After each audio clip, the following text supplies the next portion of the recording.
Εδώ η εργασία πραγματοποιείται από έναν εκτυπωτή μεγάλων διαστάσεων, ο οποίος με τη μέθοδο του ψεκασμού αποτυπώνει σχέδια και χρώματα επάνω στο μεταξωτό ύφασμα, τα στοιχεία των οποίων δίδονται από ηλεκτρονικό υπολογιστή.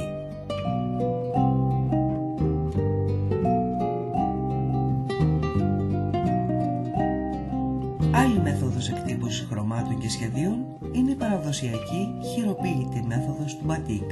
Αρχικά σχεδιάζουμε με μολύβι την παράσταση την οποία θέλουμε να δημιουργήσουμε πάνω στο ύφασμα. Στη συνέχεια με κερί, το οποίο έχουμε αλλιώσει σε υγρή μορφή, περιγράφουμε την επιφάνεια του σχεδίου.